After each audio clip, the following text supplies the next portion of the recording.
have him. But speaking of real creatures of the night, Donald Trump. He's got more court dates, and things are not looking good for how things are going in the justice system for him. Kind enough to join us today to talk about all the latest happenings with his expanding court docket is, of course, Cliff Schechter. If you are not following Cliff Schechter and the Blue Amp channel on YouTube, you are just wrong. You need to make sure you get out there and follow that. That is, it's youtube.com/C Schechter. I'll link all that a little bit later on. Cliff, how are you, my friend? I'm doing well. You know, I once went up there and did a trip across Scotland up north near where old Nessie hangs out up in Loch Ness. And I got to say, first of all, if Nessie exists, Nessie hasn't received nearly the number of indictments as Donald Trump. So there's that positive. A much better person than Donald Trump is the Loch Ness. Much better human, if you will.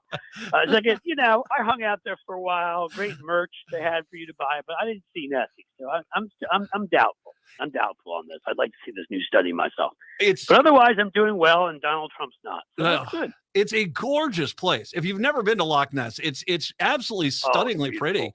And I actually got on a boat. It's one of the most gorgeous places, I would say, and that I've been. And I did a decent amount of traveling when I was doing some work for the State Department and some other places, and I've never. Well, no, I shouldn't say never, but rarely been anywhere as beautiful as Loch Ness. It's incredible. It is gorgeous. I think that it was. I've got some theories on the monster, but we'll pass on that monster and get back to our own personal monster. Yeah, we have enough monsters around us that sadly are all too real that we have to discuss. So. Super Tuesday next year is on March 5th. The judge on Monday set March 4th as the trial date for Donald Trump in his federal case in Washington, D.C., charging the former president with trying to overturn the results of the 2020 election. Now, this was the case he was trying to argue that he shouldn't have to go to court until 2026. And I take this as a sign of how well organized this case against him is by Jack Smith. Is basically the judge said, well, everything's laid out here. I don't know what you need such a long time to go over. You'll have plenty of time. You've got plenty of lawyers. We'll give you all the way to March 4th. Yeah, do it now. Exactly. So there's no urgency here, but it is kind of one of the things. It really was a smackdown on him saying, no, we're not going to allow this to go on out there, and definitely going to impact the election process next year. Absolutely. Look, I mean, I believe in you know, I'm liberal, I'm progressive, call me what you will, but I have long said that democracy, you know, that's my religion. That's what I believe in the strongest, and that's what's most important. And, you know, if they're defending democracy, if these judges, by making sure that Donald Trump can't hide behind the fact that he's running for president so that he doesn't go to jail, and make sure that he's treated like any other person, then they're making sure our democracy is put first. And you know, if it hurts his presidential chances, oh well. Maybe he shouldn't have 91 criminal counts against him right now and still counting. It is one thing before we even get to this trial. We are in very uncharted waters. If you or I were under an indictment and talked about a judge or a prosecutor or witnesses the way that Donald Trump does, you and I would be in jail. That's not a question. They'd find us in contempt of court and we put us in jail, or at least put in extremely restrictive rules on us on this case. You have Trump. He's already out today attacking the judge in Washington, D.C.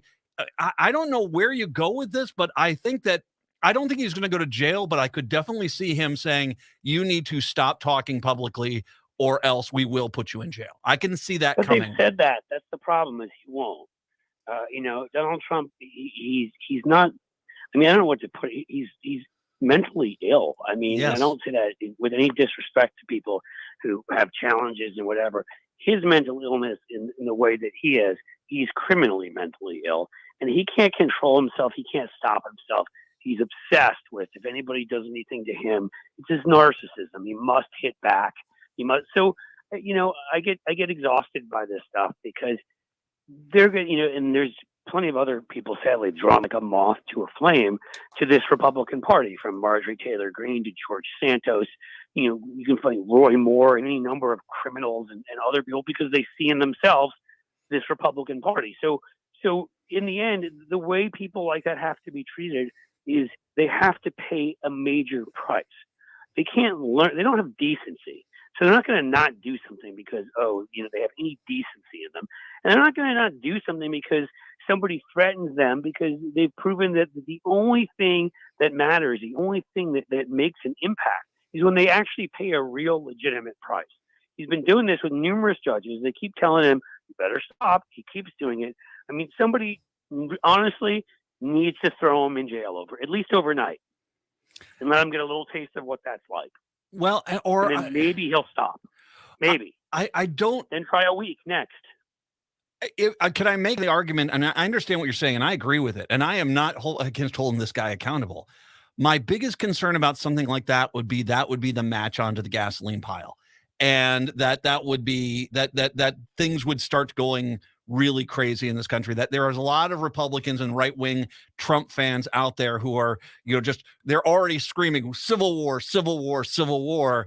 And I think that if you actually said, you know what, you can't threaten a prosecutor, you can't threaten a judge. We've warned you 8 times. We're going to actually put you in jail for a night, in a country club jail still, one of these places, or just on house arrest or something like that. I think I'm very concerned at what would happen with his rabid followers who are who basically are looking for a reason to start shooting people.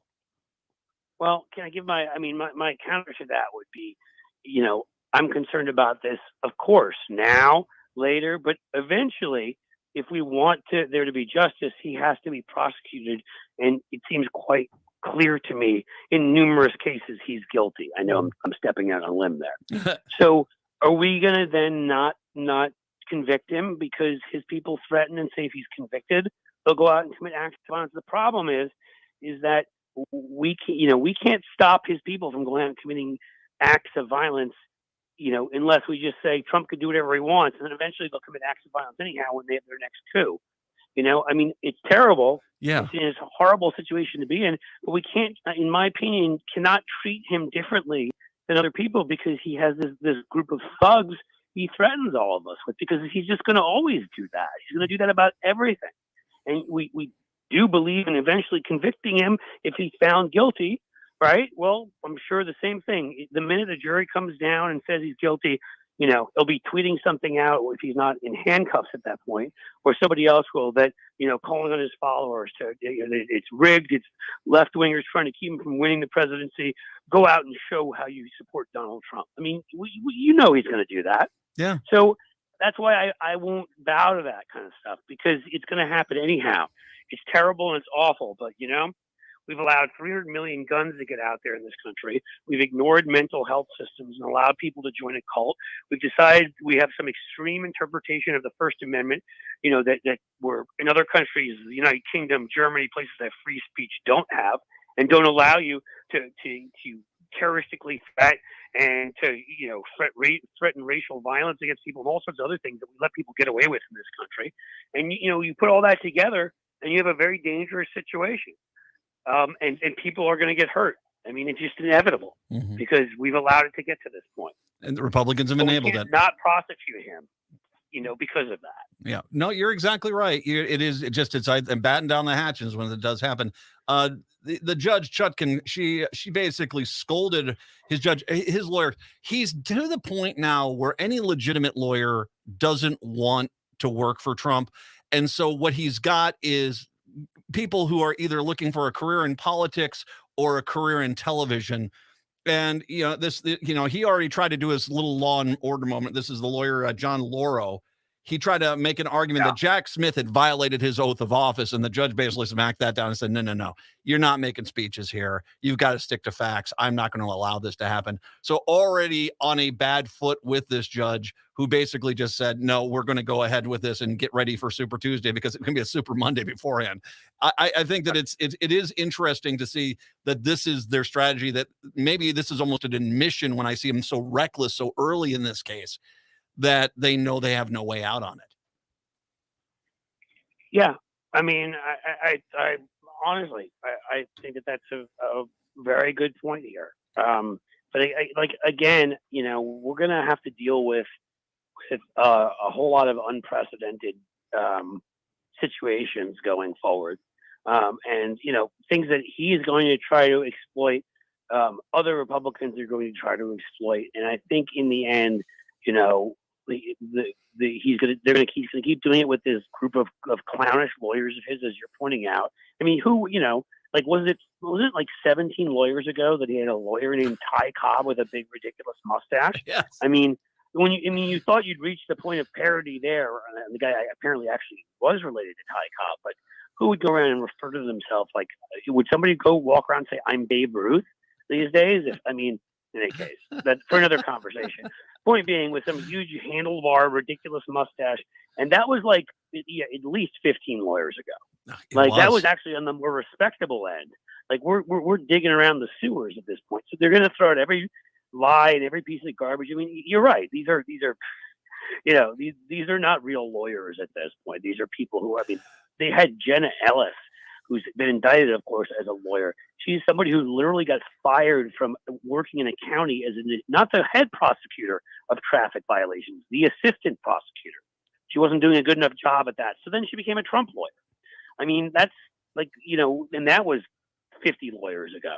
Like, we're literally at the point, I'm surprised he's finding humans. What was that movie?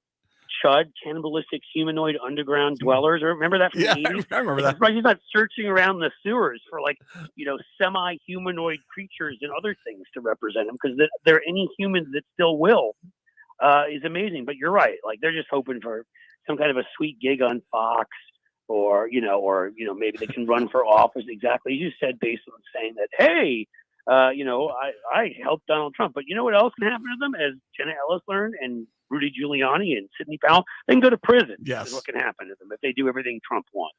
So they may want to keep that in mind. It reminds me, my guess is Trump is like, you've been in the South, and everywhere you go in the South are those billboards. And so I can see Trump, hello, I'm looking for the hammer. I need you to help me in court.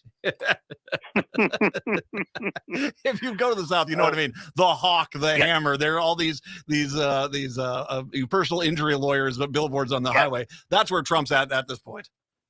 He is, exactly. He's at, and I hate saying this because I have an affectionate love for the series, but he's in Saul Goodman territory. Oh yeah. Oh yeah, he is. I mean, although I don't even know if Saul would take this case. Quite honestly, I think Saul would have a higher level of ethics than that, which is saying something. That's exactly where he is, right? He's like the what's the guy's name? Lionel Hutz in like The Simpsons. Yeah. I mean, that's the level of lawyering we've reached at this point. I mean, I can't. Just these conversations. I can't believe that this clownish, pathetic, gauche, just disgusting, vicious, cruel, stupid, go on forever, person was president of this country, and that we're still talking about him, and that we're still dealing with him being, found guilty and called in a civil case and called a rapist by a judge. Those words were used, and now it's 4 indictments and a 5th superseding indictment and 91 counts. I mean, how did we get to this place? It is, and then still, you look at these Republican primaries, like 60% of Republicans support him. Yeah, these are people that would have been down with Jim Jones, drinking the Kool-Aid. Turning to one of the other cases going on, the one down in Georgia. Mark Meadows right now was in court today, actually took the stand, and a lot of people are surprised by this because he basically threw Trump under the bus by saying, I was taking orders from Trump as the chief of staff. So, that's the case. Trying to get this case out of Fulton County in Georgia and into the federal court system. They think they have a better chance there. He's got 2 real big problems with that. One is, this wasn't the White House calling Georgia. This was the Trump campaign calling Georgia, which even the judge was like, well, why were you working with the Trump campaign? Isn't that not what your job duties are? And he tried to make an argument it was. Then came the question. We don't believe in the Hatch Act. We violated that thing so many times. Yeah. I mean, there's another example, by the way, of what happens when you don't punish people breaking the law. But go ahead. Well, the other thing that he got in trouble for was, or at least kind of raised some eyebrows with, was when he knew he was on a call with lawyers who were not White House staff. When they asked him who else was on the call, he did the Marjorie Taylor Greene, I don't recall. Well, that's not going to help your case. Just you not recalling who was on the case doesn't mean those people are on the call. Doesn't mean those people weren't on the call.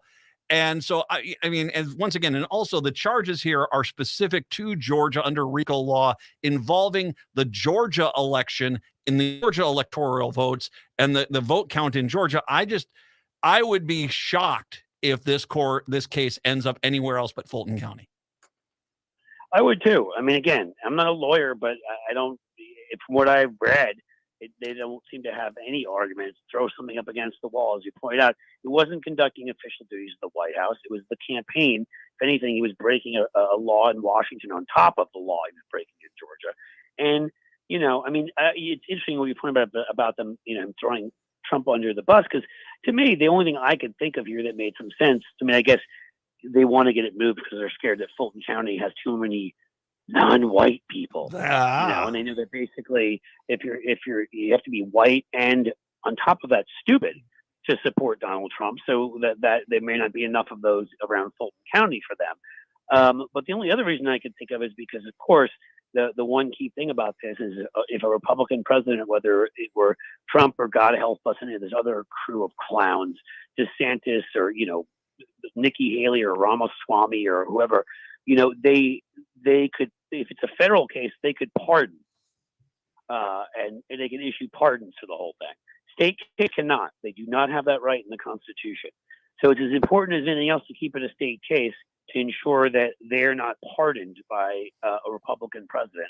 Although, frankly, if there is another Republican president elected this election, we'll have much bigger problems. I agree with you. And I think as well, it's just what they have done so much of it, trying to shop for a more friendly jury.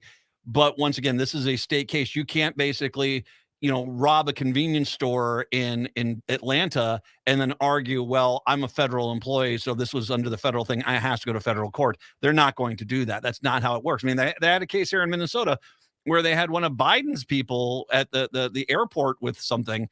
And he was, they were trying to move it there. And it was, obviously it's interesting jurisdiction, but he was the argument he was making is I'm a federal employee. This doesn't matter. Well, it kind of does. And you can't just, use this as a crutch whenever you want to get out of something. No, that is exactly right. Yeah. I mean, that is obviously exactly right. So, I mean, they will, because they'll do anything. These are people that have proven long ago that shame to be a foreign concept. So I expect them to try anything and everything to try to move. But your metaphor there was exactly on. I mean, sorry, you were breaking the law. You were calling the Secretary of State of Georgia and trying to break the law there. So good luck. Do you have enough time for one more question? I know you got a little bit of time. Yeah, absolutely. I've got time until at least till 4:30. Beautiful. Whenever you have to kick me off. Oh, God, I'll keep you all the time if I could. You've got ads. Well, yeah, those things. Yes. All right. One thing that you and I have talked about with Trump, and this is why he's toxic for the Republican Party, is the money that he raises does not go to anyone else but Trump. And then most of the money doesn't even go to his campaign. It just goes to him, paying off lawyers, stuff like that.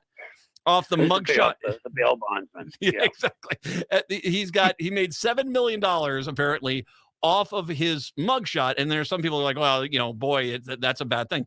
The reality is I look at that and I cackle because let's face it, you and I know who's sending him that money.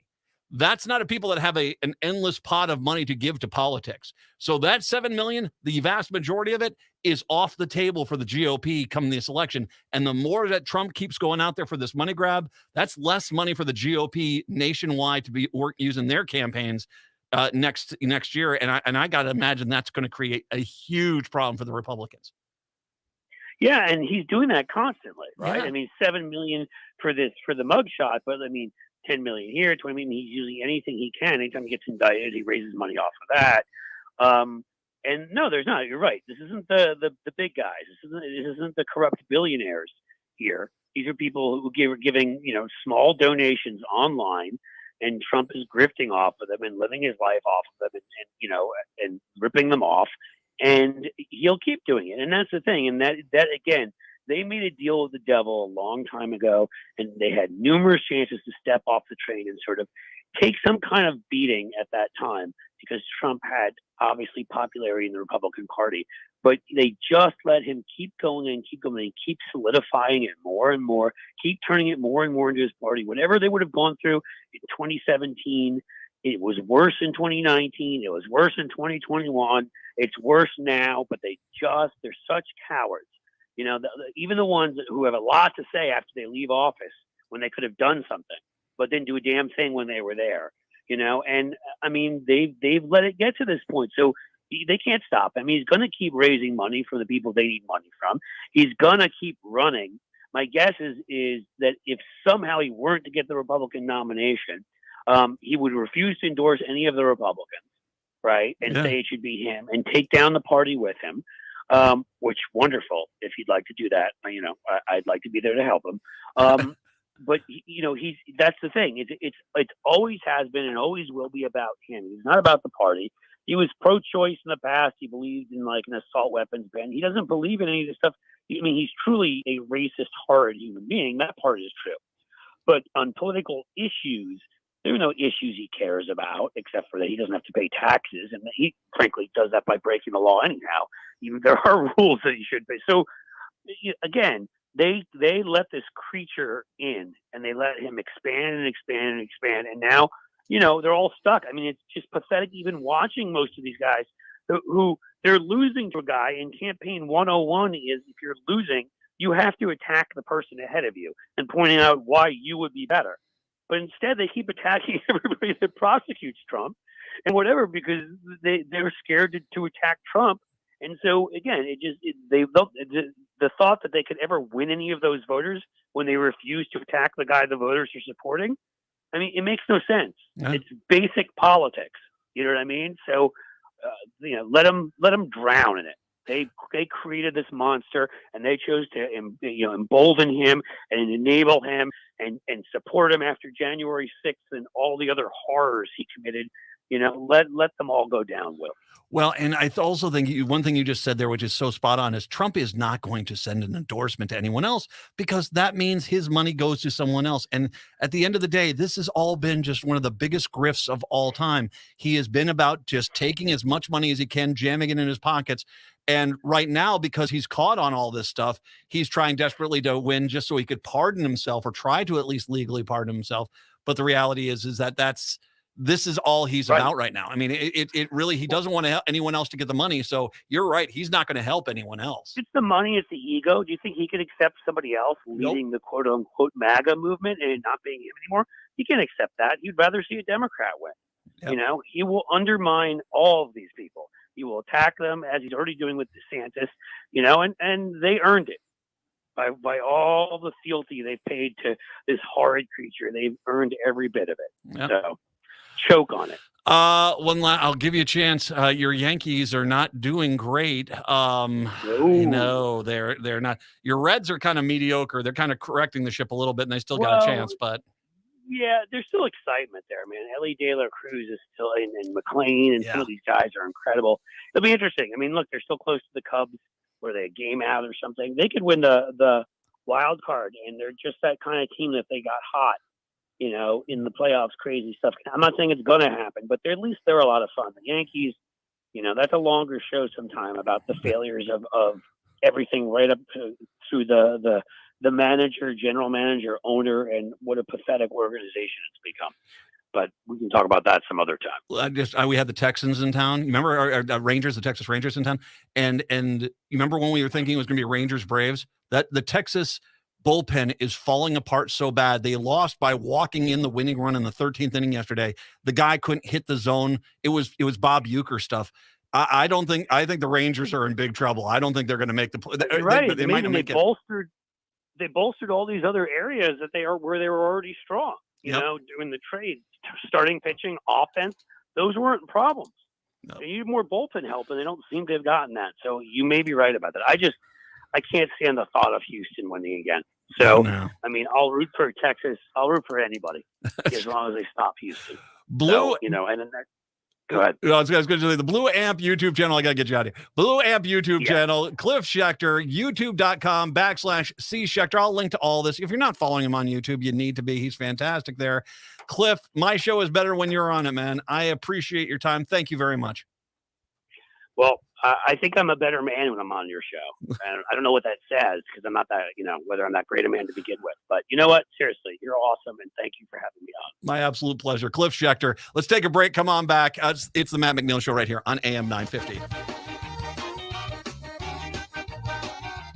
I love my Toyota vehicles, so when it's time for me to get my service done, there's only one place I go, Rudy Luther Toyota. They know Toyotas inside and out. It starts with them checking your alignment and tire treads with their Hunter Quick Check Drive inspection service. Oil changes, tires, batteries, wipers, no matter what you need done, they can help you with reliable Toyota parts and the best service team in Minnesota. Check out their website, rudyluthertoyota.com, for service and part specials just for Toyota vehicles. Get your Toyota serviced at Rudy Luther Toyota, 394 and 169 in Golden Valley. At Woodland Stoves and Fireplaces, we have wood stoves that qualify for the new 30% income tax credit. A great opportunity to get an efficient stove and heat with renewable energy. Right now, avoid supply chain delays, avoid the fall rush, avoid bad weather installation, and save money because we are now discounting the price on all chimney parts you need for installation for any of Woodland's new stoves and fireplaces.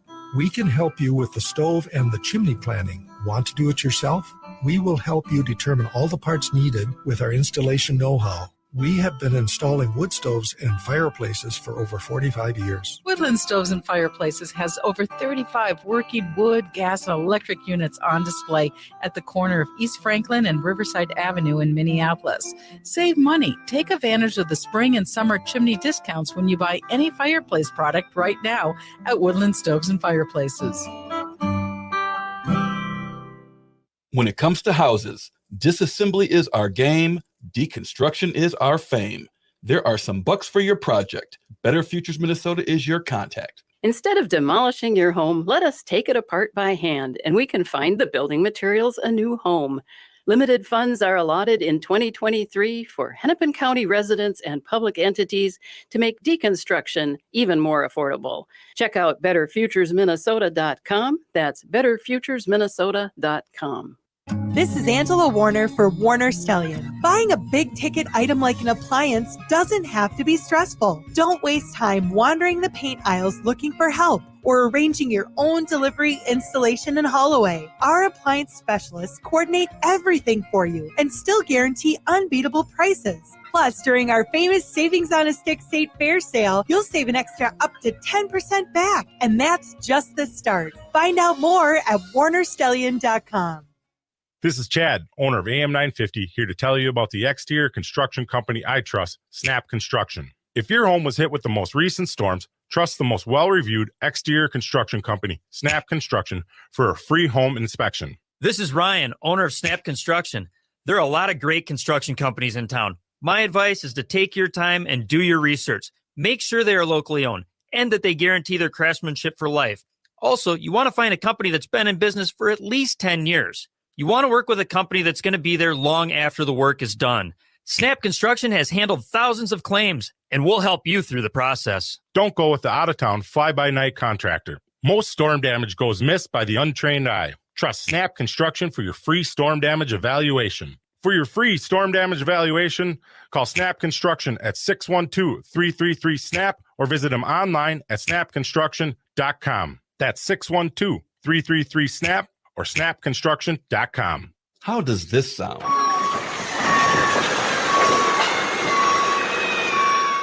Doesn't this sound better? If you've decided to level your home and build new or to renovate, hire Better Futures Minnesota instead to take it apart by hand. Think before you scrap. Think of the energy and greenhouse gases saved when someone repurposes your old cabinets, fixtures, and lumber. Think of all the resources saved by diverting those building materials from the landfill. Better Futures Minnesota makes it happen for you. Hennepin County residents and public entities, funds are available to make the environmentally responsible alternative comparable to a typical demolition. For more information, check out betterfuturesminnesota.com. That's betterfuturesminnesota.com or call 612-351-8650. And don't forget to shop the Reuse Warehouse in Minneapolis. With a look at your AM 950 weather, I'm Patrick Lilia. Sunshine today with a high of 84, then tonight partly cloudy with a low of 62. Fill the hot summer nights with the hottest music in the Twin Cities at Crooner Supper Club in Fridley. Crooners is located just north of I-694 off Highway 65. View their schedules and food menus at croonersloungemn.com. Billboard, baby, do a leap and make them dance when they come on. Everybody looking for a dance floor to run on. If you want to run away with me, AM 950, the progressive voice of Minnesota, the Matt McNeil Show. Once again, Cliff Schechter, outstanding. Greg Bakken coming up here a little bit later on in the 4 o'clock hour. Patrick, how was your weekend? Did I hear you correct to say you were at the State Fair yesterday? Yes, I was at the State Fair yesterday. It was actually a very good time. Met up with Robert and his new producer, Haley, who I had not met, but unexpectedly, I met Ogama, who used to help out with Native Roots Radio. Had not ever met her in person, did not know she was there until I found out from Robert. So that was exciting because I had not met her in person. Ogama is one of the she's first of all a fantastic news person. She is wonderful. And she's absolutely one of the nicest people I've ever met in my life. Ogama is Ganuikwe is one of the just absolute gems I've ever met in this business. And I root for her all the time. So fantastic and good on Pilot. If you want to see Robert, are they set up at their usual spot there, right off to the right when you come in by the grandstand? Yep. You just kind of loop in. It's trying to think of what that. You go past the Blue Barn and you take a right past the that Heritage Museum. The Heritage Square. That's Heritage Square, I believe. That thing up there. So there you go. So you can go up there and find Robert Pilot and crew there. I'm going there Friday. What'd you have to eat? Would you try any of the new stuff? I did try the new chicken dumplings that we talked about. If you guys don't remember a few weeks back, but I do. There were these new chicken dumplings that's at the Midtown Market stall in the International Bazaar. They're only going to be there for a couple more days because they're splitting that space between two different. If you don't know what the global market is, it's a collection of different vendors. So you've got one vendor in there now. They're going to get swapped out for a different vendor from that group on Lake Street. So if you want to try those chicken dumplings, you got to get over there in the next couple of days. But I thought they were pretty good. It was sort of a South Asian style chicken dumpling with tomato sauce. I thought it was pretty good.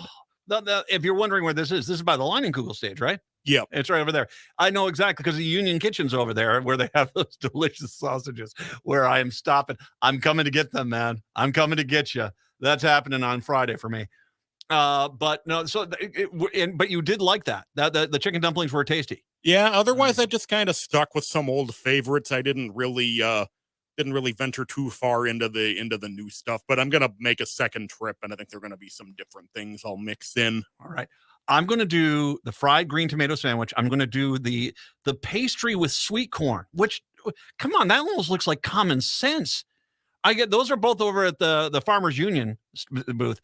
And then I'm going to, what I've decided is there is one that it's been mixed reviews.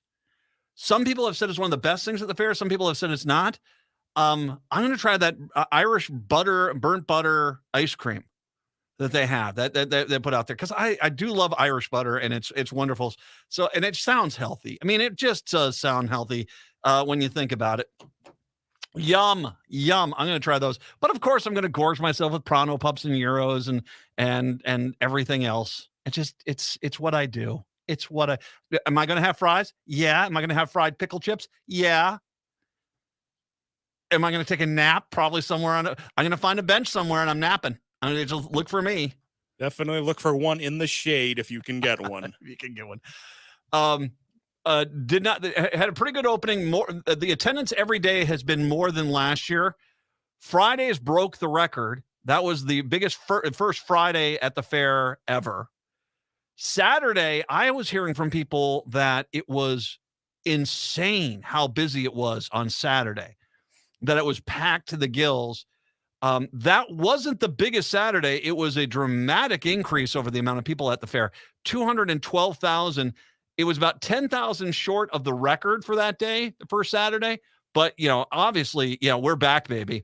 Yesterday was kind of a lighter day, comparatively. Still more than the year before, but, not even kind of close to the record for that day.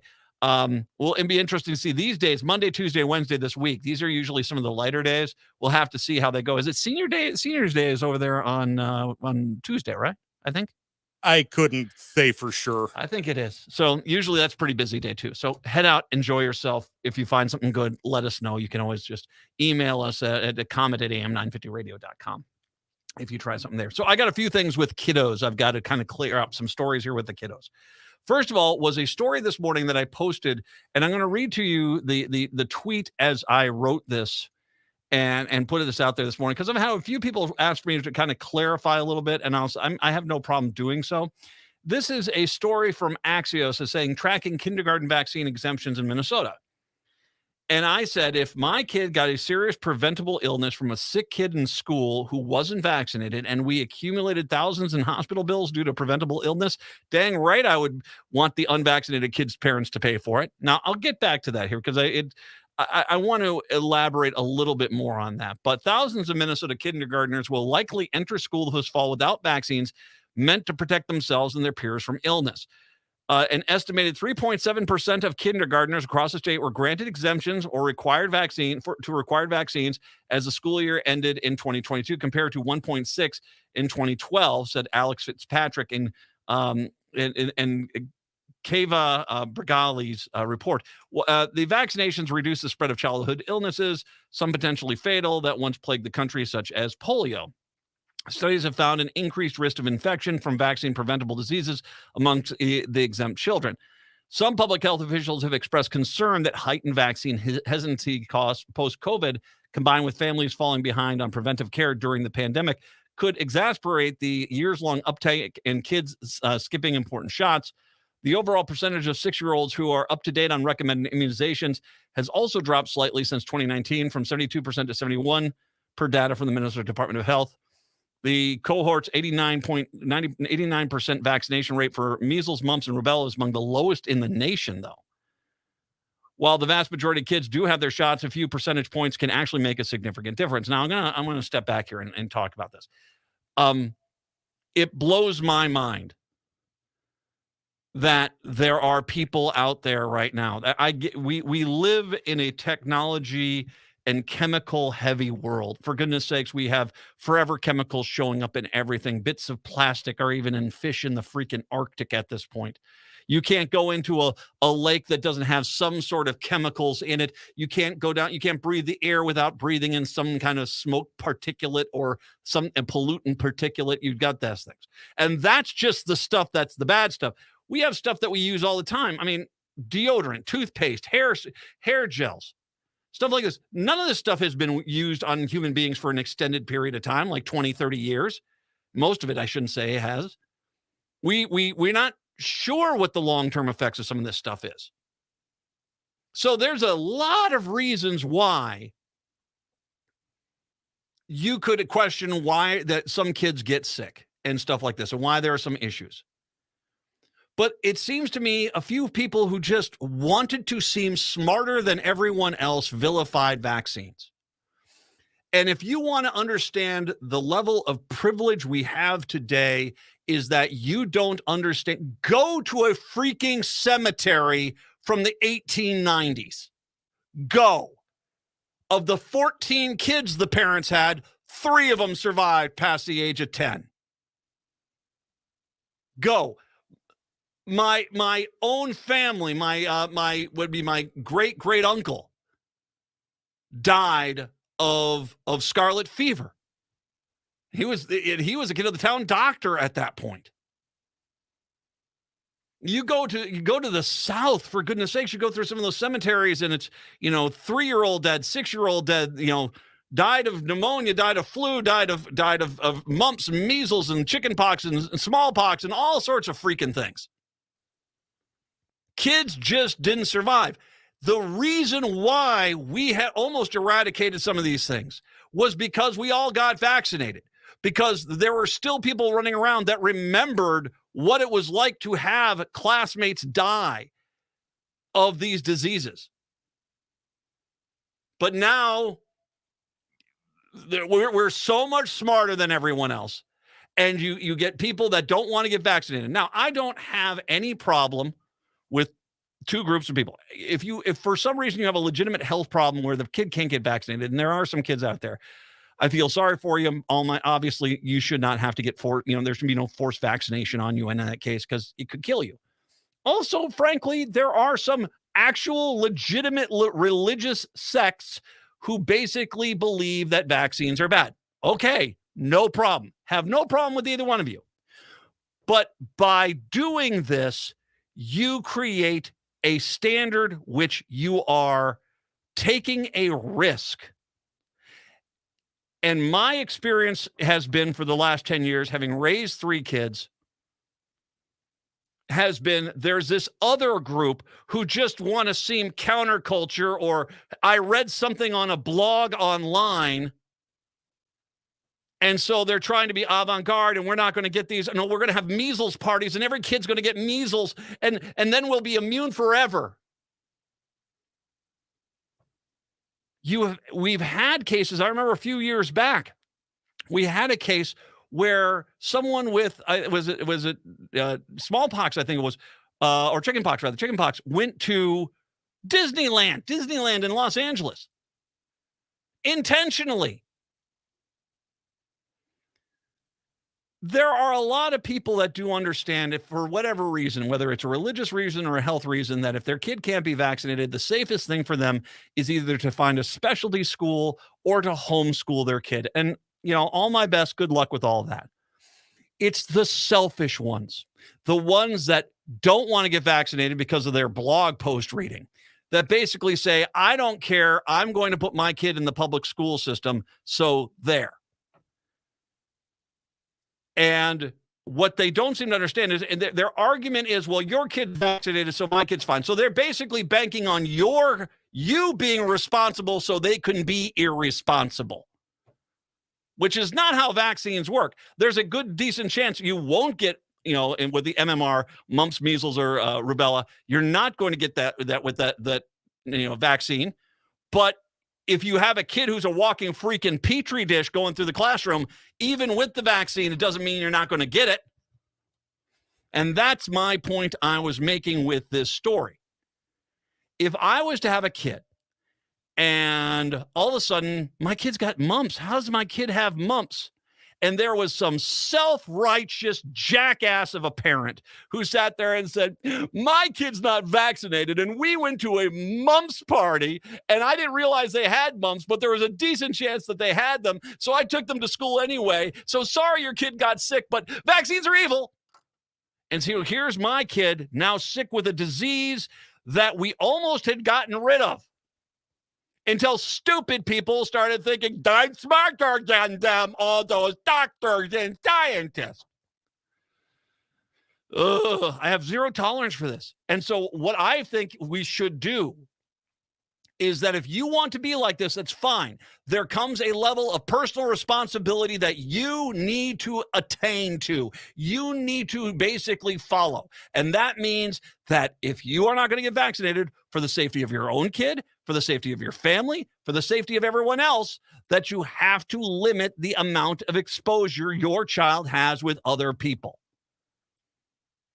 And if you knowingly took a kid who has a serious disease, a disease that used to kill thousands of people a year, that if your kid got sick with it, they would ship them off to a freaking hospital, and you might see them again if they didn't die. You knowingly send your kid to school with a disease and other kids get sick. I think the law should be that parent then becomes responsible for the medical costs of their sick kid being around the other sick kids.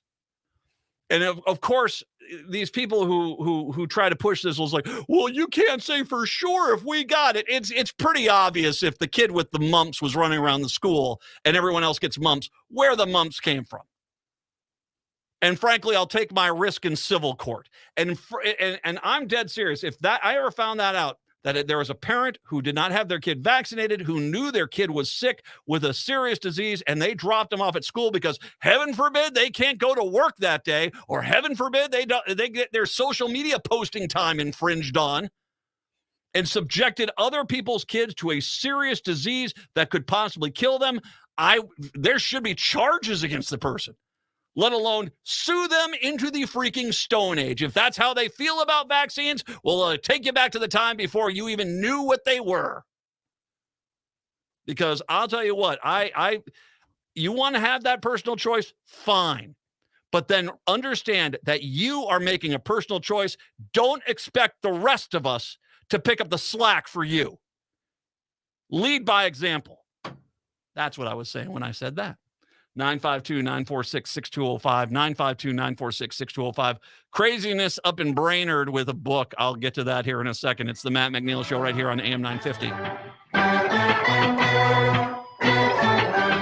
Hey, it's Patrick for Zero Res, my cleaning heroes. Did you know as many as 1 in 5 Americans suffer from allergies caused by particles found in the air in your home? If you or anyone in your family suffers from allergies or asthma, or you just want cleaner, healthier air, Zero Res can help with their air duct and dryer vent cleaning service. The Zero Res 12-step professional source removal process guarantees your home will be clean to the highest standards.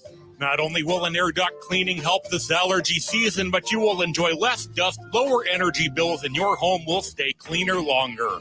It's back to school time, so there's no better time for a fresh start than right now, and that's why Zero Res is taking $100 off air duct cleaning services through the rest of August. Call 952-ZERO-RES or go to ZeroResMinnesota.com right now and ask for the AM 950 special. Spell it backward or forwards, it's the same. Zero Res. This is Robert Pilot of Native Roots Radio presents I'm Awake, weekdays at 5 p.m. On our show, you'll hear about Native issues like treaties, protecting Mother Earth, and holding our elected officials accountable. Weekly correspondents like Dr. Stately, State Senator Mary Kunesh, Robert Lilligren, and Bob Blake update us with the latest news from Turtle Island. Native issues are human issues, and human issues are Native issues. Listen weekdays at 5 p.m. or watch the show on Native Roots Radio social media accounts. Ho-wah!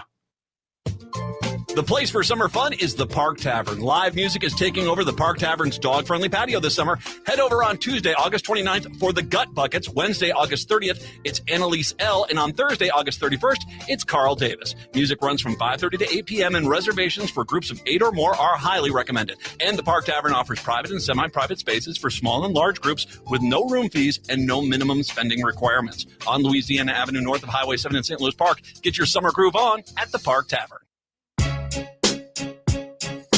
Like I said, you want to have that choice, fine. Then live with the consequences of that choice.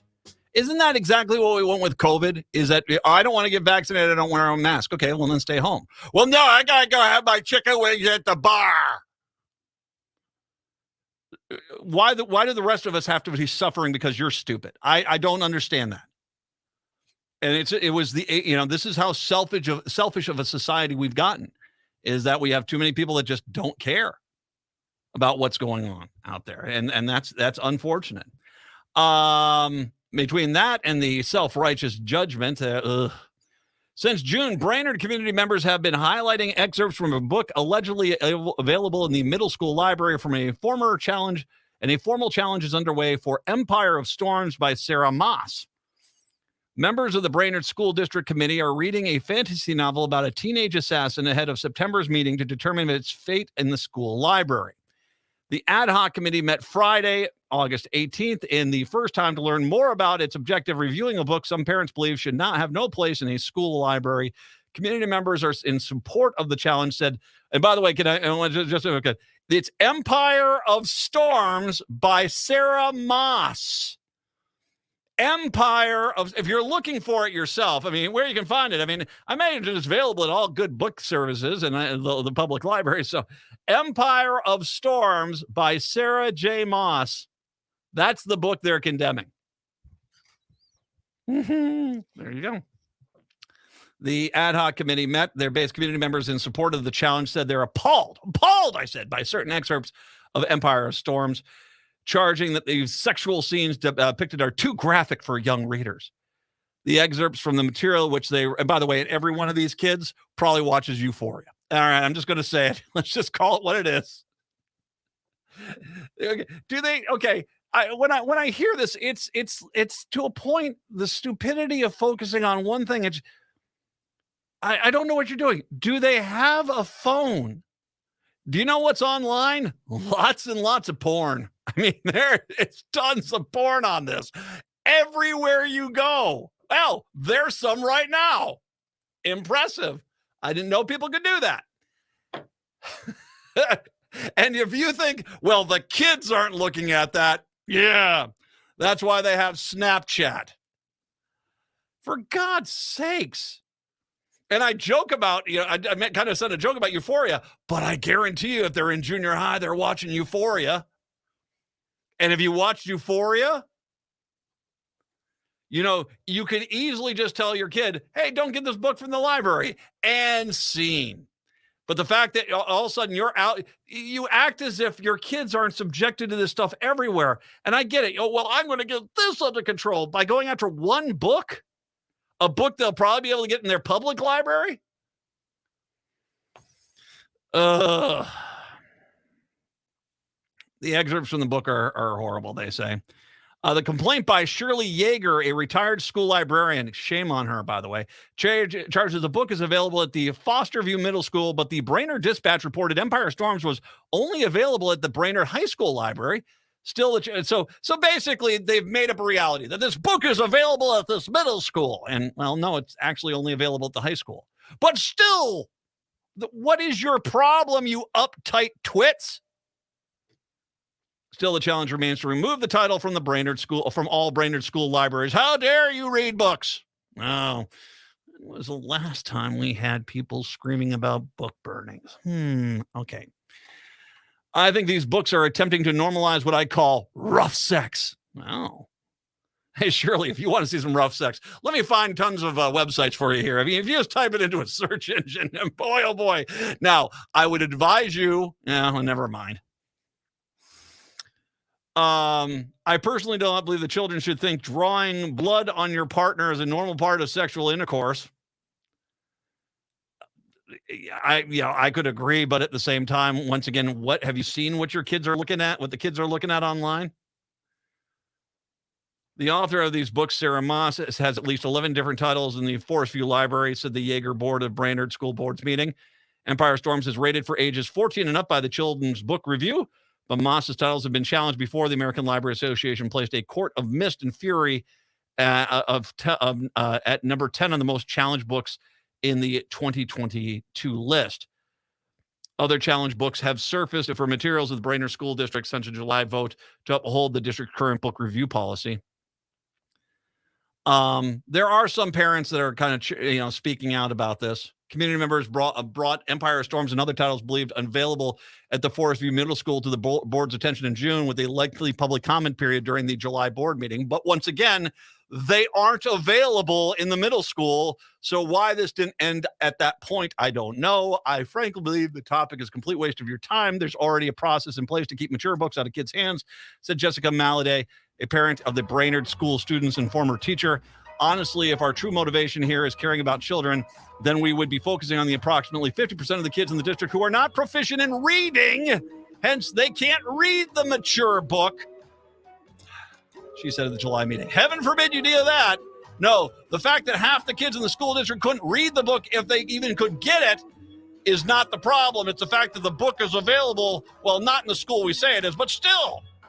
Yeah, a joke. Hour 2 up next. Outfront Minnesota is the state's largest LGBTQ plus advocacy organization, and they're celebrating our state's accomplishments protecting our LGBTQ plus neighbors. This is especially important as surrounding states are passing legislation targeting our trans community. But here in Minnesota, we made it clear, you belong here. Minnesota's LGBTQ plus rights have taken a significant step forward with the conversion therapy ban and the trans refuge bill, helping reshape the national discourse. The trailblazers who once championed same-sex marriage a decade ago continue propelling Minnesota towards an even brighter future. To celebrate these accomplishments, Outfront Minnesota is hosting their annual gala where we bring in together more than 700 guests at Allianz Field on Thursday, September 14th. The event celebrates a year of legislative wins while honoring diverse communities, propelling Minnesota forward into next year. Again, that's Thursday, September 14th at Allianz Field with a dinner at 6 and party at 8. So come celebrate Minnesota's progress on LGBTQ plus rights and order your tickets at outfront.org. Standing Up to the Hatriots, The David Pakman Show, weekdays at 2 p.m. on AM 950 KTNF St. Louis Park, Minneapolis, St. Paul, the progressive voice of Minnesota. AP News. I'm Ed Donahue. The University of North Carolina, Chapel Hill says a lockdown there is over after an apparent shooting. The school didn't say whether anyone had been shot or arrested. The student, Seth, was in class. The projector on the screen just came up with like the Alert Carolina message that was like, there's an armed and dangerous man on campus or something like that.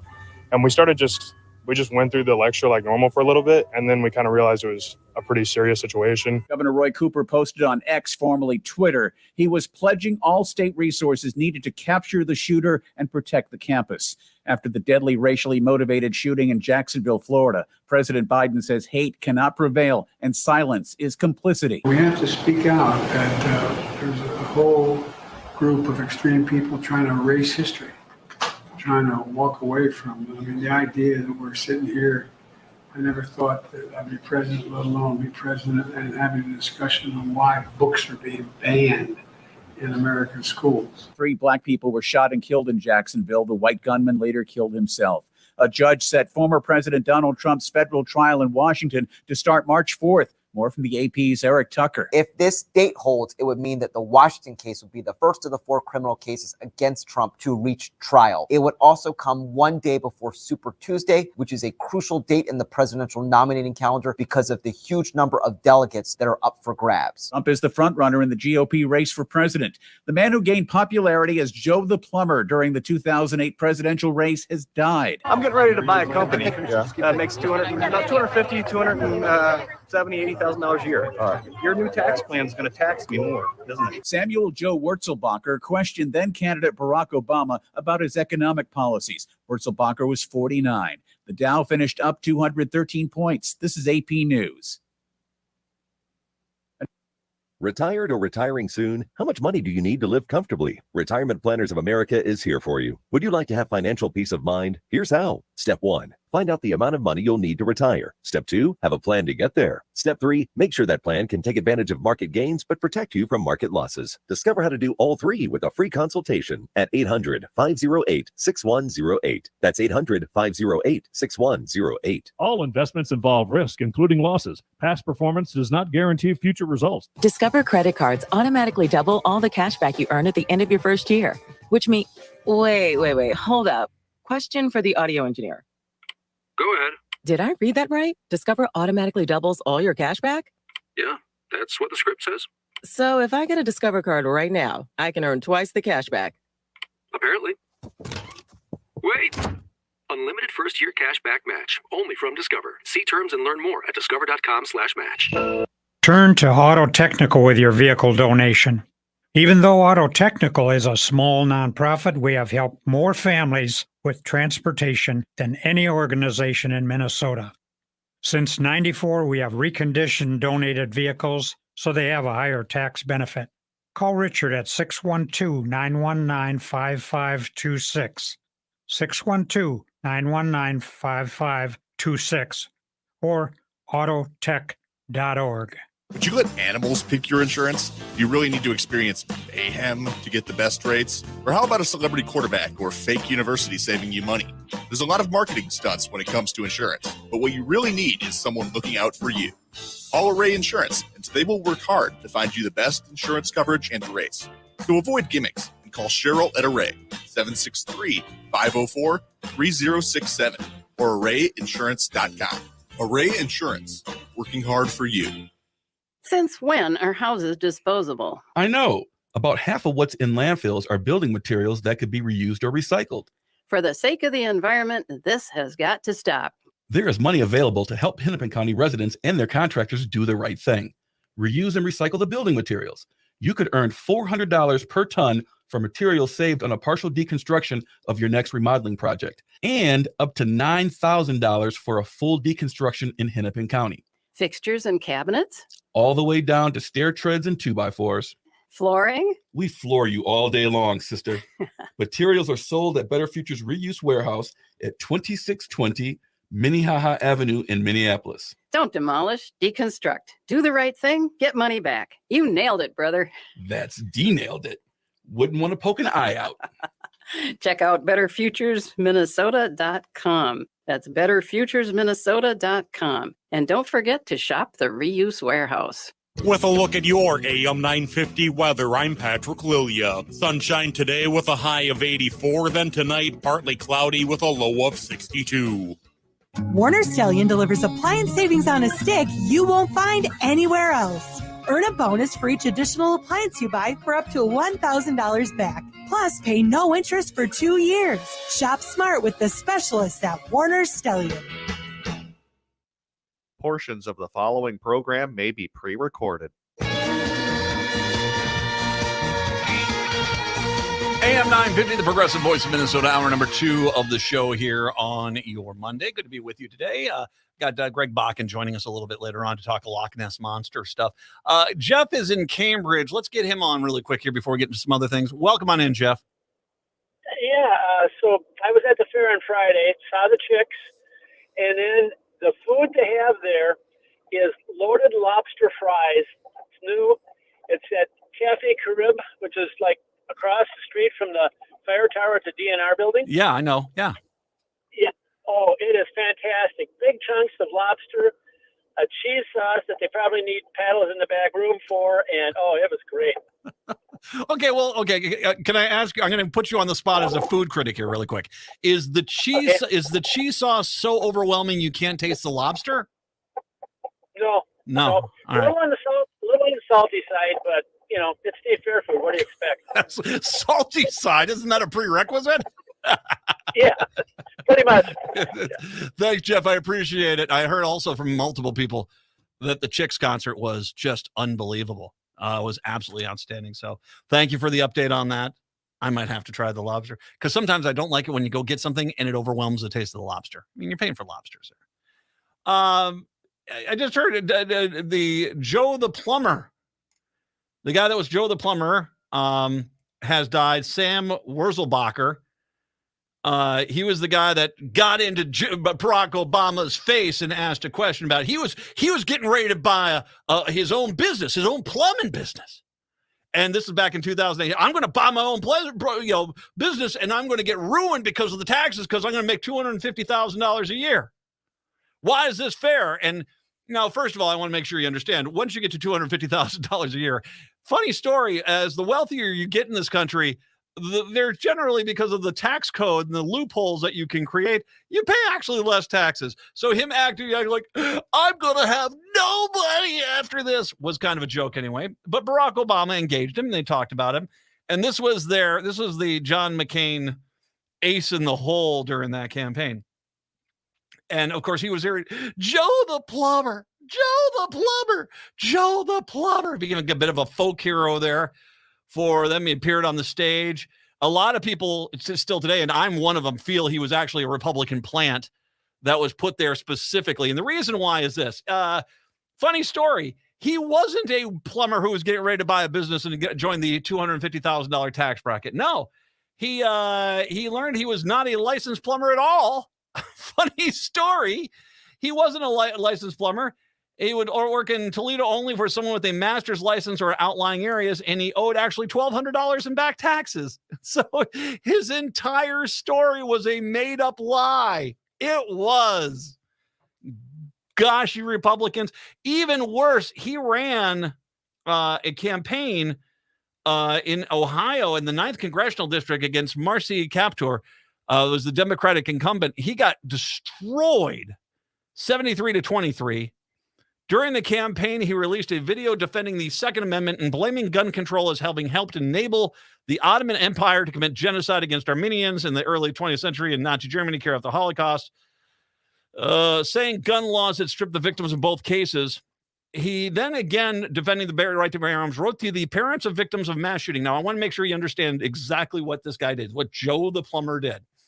He wrote a letter to the parents of victims of a mass shooting in California near the campus of University of California, Santa Barbara, saying, as harsh as this sounds, your dead kids don't trump my constitutional rights. Wow. Wow. Apparently he died of pancreatic cancer. That's a horrible way to go. That really is. That's a real horrible way for him to go. Painful.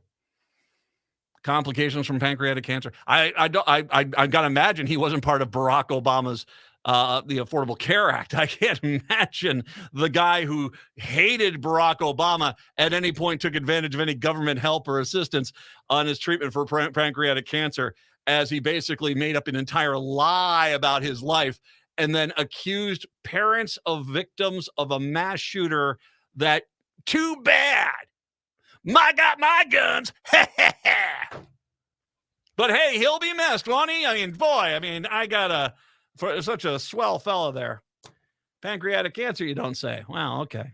It would be interesting to find out if he actually took advantage of the Affordable Care Act, considering how much he apparently hated Obama. His wife insists he wasn't a plant by the Republican Party, but considering how quickly he was up on stage with Republican politicians, McCain and Palin that election cycle, I think. Hey, by the way, Barack Obama won 2 terms, won twice. He's a pretty good president, too. 952-946-6205. 952-946-6205. So, I want to bring up the police shooting. This is actually a state trooper shooting of Ricky Cobb out on I-94. We talked about this. Ricky Cobb was asking why he was, they wanted him to step out of the car. He was asking, why do I need to step out of the car?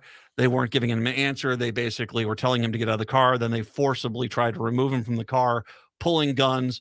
And as he started to drive away, they murdered him in the streets. They put rounds into his gut. And then, by the way, if you haven't seen them, stay with us, guy. Stay with us. Yeah, well, he probably would stay with you if you hadn't put 3 bullets into him. But yeah, that was kind of what happened there. And a lot of Republicans, and I call them Republicans because they are the Republicans, who always are running apology detail for the police, came out there and said, that was a good kill. That was a good. Do you know he could have? Let me tell you all the stuff he could have done. He didn't do any of these things, but he could have done he could have had a nuclear bomb in that car. He could have wiped out the entire city. Thank God they killed him. He could have dragged a cop 20 miles. There would have been nothing left of him. Thank God they killed him. And he didn't do that. But he could have. He sees I can do that too. I can't do any of them off the air because I'll violate the FCC violations, especially regarding Republicans. But you see, as I can do that too. I can make up mythical crimes people do. Well, actually, I don't need to do that with Republicans. Most of the time, they'll actually admit to them. But yeah, that was their argument.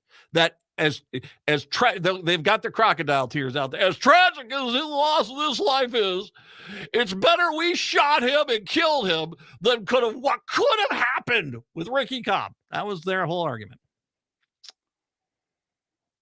Minneapolis police officer was injured when he was dragged by a suspect during a traffic stop. Oh, okay. Well, I'm presuming that this individual is dead now. I'm presuming that's the case. Oh, wait, no. Police are now searching for Presley Aaron Peltier, who's on the run after an incident that left an officer with non-life-threatening injuries. At around 3:30 p.m., Minneapolis Police Department officers were called to a report of a stolen vehicle with a man slumped over in the driver's seat, the 3600 block of 42nd Street East. According to preliminary information from the department, officers approached the vehicle. He told the driver he was under arrest. The driver then began to struggle with the officers. Now, at this point, if we're going to go with the standard that the right-wing pro-cops people say, 3 bullets should have been put in this guy and case closed, right? Because that was a good. Do you know what this guy could have done? He could have had napalm and sprayed down 5 childcare facilities. Aren't you caring about the children? He didn't have that stuff, but I'm just going with what the policy seems to be for police officers in the city when it comes to an individual who's in a vehicle that they want to get out. When they start to struggle, isn't that the time you shoot them? Or was Ricky Cobb unnecessary? Because it's one of the two. If you consider Ricky Cobb, what happened to Ricky Cobb, justifiable, good police work, that's how it's done, and these police officers didn't kill the individual, then did they fail at their job? Because unless they failed at their job, if you say they did a good job, then what you're saying is Ricky Cobb should still be alive. You see, you can't have it both ways. You just can't. You can't on one side say, well, Ricky Cobb deserved to die, and this guy, well, he got away, but it was still good police work. Well, then the shooting of Ricky Cobb was bad police work then, because there's a dead person. And I know, but Matt, these are two wildly different stories. Actually, they are, because in this case where the guy is alive who escaped, basically, he actually sounds like he tried to do more damage to the police. Let me run through this here. So the officers are struggling with this guy in the vehicle. The vehicle then accelerates forward. So, and if you haven't seen the Ricky Cobb footage, basically when the car starts moving, the two officers fall out of the vehicle. They do a little bit of barrel roll. They might have a little road rash, but that's all that happened to him. Meanwhile, Ricky Cobb's got 3 bullets in him, and he's dying fairly quickly. Stay with me, man. Keep breathing. Geez. Yeah. Anyway, so they accelerated forward. Once again, at this point, no one shoots the driver when the officers was partially trapped inside the driver's door. Now, this is one of the hypotheticals that the far-right pro-police people put forward to justify this is why you shoot these guys. What happens if a police officer is trapped inside the open driver's door? Case closed, guy is shot. No, actually, no. They did not shoot him. He was dragged for a short distance. I mean, once again, this is the hypothetical they use to justify killing Ricky Cobb. This is not a hypothetical in this case. This guy wasn't shot. Then the officer was dragged a short distance before the driver struck a support pillar of a nearby structure. All right. The suspect then reversed, but the officer was able to get out of the way. So, okay, wait a second here. So not only did this person drag this person down the street, dragging them. Once again, a hypothetical in the Ricky Cobb case, which justified the shooting of Ricky Cobb. In this case, and once again, I know that's troopers, Minneapolis police, still, I'm going to call this out. But here you have the officer who this guy is now officially using the vehicle as a weapon. And I will say, I will raise my hand. If at that point, this guy's gunning the vehicle in reverse at the officer, if the officer opened fire, that is legit. That's legit. Funny story, they didn't open fire on the guy. Now, once again, this isn't the hypotheticals that they use to justify shooting Ricky Cobb 3 times. This is actually what happened in this case. Officer was dragged. Officer was targeted. The vehicle was a weapon. And yet, the driver wasn't shot. The suspect then fled. Officers began pursuit, but they ended up losing sight of the vehicle. The injured officer actually took himself to Hennepin County Medical Center. I can't thank the officers and this department enough for their tireless efforts and service to the residents. I'm grateful that our officer was not more seriously injured this afternoon, said MPG Chief Brian O'Hara in a statement. I am going to presume, and I'm going to say this, and I've said this before, I get what Brian O'Hara is trying to do here. And I think he's trying to fix these problems. And I don't know if the difference here is that he has put a new standard in here that you just don't start wildly firing guns, hoping you hit someone. But needless to say, it does not escape me that, in this case, in the case with Peltier, that I'm not necessarily feeling like it's unfortunate the guy got away. Hopefully they find the guy, but I'd rather have that than 3 rounds in a person as the same officers who just shot him scream, "Stay with me, man." Because that's kind of pretty freaking hypocritical, if I can be honest with you. Now, once again, Ricky Cobb's black. Now, the individual, the pictures you have here of this individual, of Presley Aaron Peltier, show a much fairer-skinned individual than black. I've had people say to me, well, he's Native American. That doesn't escape the fact that the black guy is dead. And you can, and by the way, can I bring up the point? It's like, wow, is your argument they let the Native American go? So give it up, Matt. All right. So they killed the black guy. Come on. You even sound more racist when you say it like that. Well, come on, Matt. They didn't kill the Native American. Well, that's good. I'm glad they didn't. Why did they kill the black guy then? Because the black guy was the justification for killing Ricky Cobb was all these hypothetical things that Peltier actually did do. And yet he doesn't have 3 rounds in him. And an officer standing over him going, "Stay with me, man." It would seem to me that if they had the same mentality they had towards Peltier, towards Ricky Cobb, that guess what? At worst, they'd have to track down Ricky Cobb in another day, like they're going to have to track down Peltier. But don't look at me and act as if, because it's your call. You're the ones that said the killing of Ricky Cobb was a good police kill. Well, then either they failed horribly in this case, or if you're okay, if it's good police work that they didn't kill the individual, then you're basically admitting you're just okay with the police killing black people. And that's just that. 952-946-6205, 952-946-6205. We'll take a break. Come on back. The Matt McNeil Show right here on AM 950. Now, more than ever, we are being faced daily with the topic of human mortality. And for many people, estate planning has been top of mind. Getting your estate planning done now can be easy and cost-effective. Schroman Law offers virtual options for initial consultations so that new clients can safely initiate the process. With many facing uncertain financial situations, Schroman Law also offers affordable fees for legal documents. Learn more at schromanlaw.com. That's SCHROMEN law.com. Located just north of 50th in France, the Great Wall Restaurant has provided a delicious taste of authentic Chinese cuisine since 1981. Specializing in Szechuan and Peking dishes, they offer one of the most extensive menus in the Twin Cities. Favorites include hot and sour soup, pan-fried dumplings, and mushu pork with homemade Chinese pancakes. Stop by their Edina location or call for takeout at 952-927-4439. See the full menu at greatwallrestaurant.us.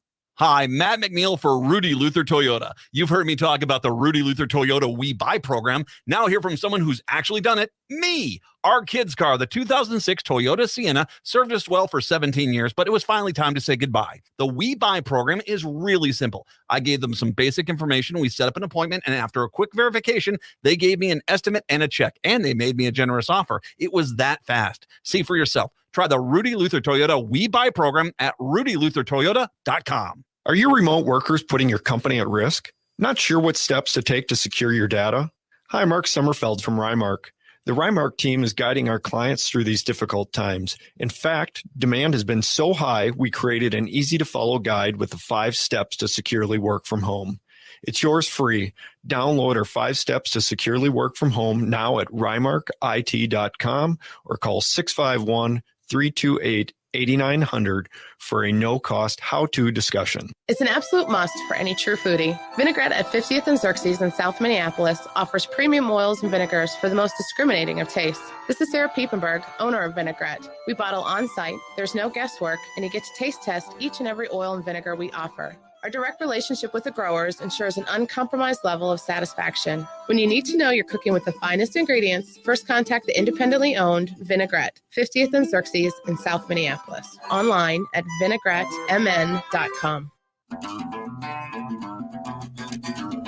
AM 950, the progressive voice of Minnesota. It's the Matt McNeil Show. Greg Bakken going to join us. We're going to talk Loch Ness Monster. Plus his show, which is great. If you're not listening to his show, 10 o'clock weeknights right here on AM 950. Great stuff there from Greg Bakken.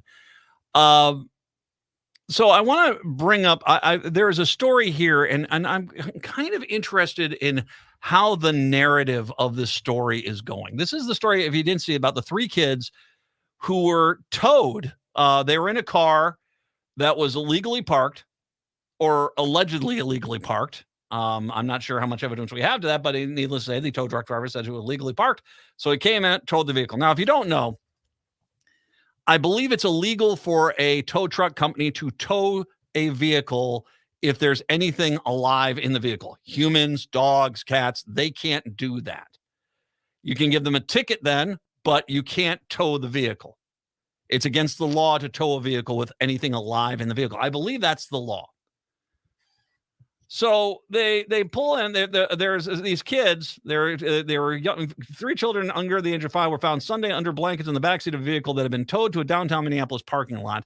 The towing company pulled the vehicle from a private parking lot near the intersection North 3rd and North 1st Avenue because it was illegally parked, and took it to the 4000 block of Washington Avenue North, according to the Minneapolis police statement. That's the location of Corky's Towing. The social media post from North Minneapolis Crime Watch said that staff at Corky's found the children. The person who answered the phone on Corky's Sunday declined to comment. Police were notified at 3:12 a.m. According to the statement, the mother had called the towing company to find her children and vehicle and met with police at the towing company lot. The children were evaluated by emergency medical staff, returned to the mother's care. According to the police, Hennepin County Child Protective Services was notified. A police report was filed in the case. Now, I'm not here to say that people, illegally parking is a great thing. No, it's not okay. I'm not sure of the situation there. There is this argument that seems to be made that somehow, some way, well, the kids were hiding under a blanket.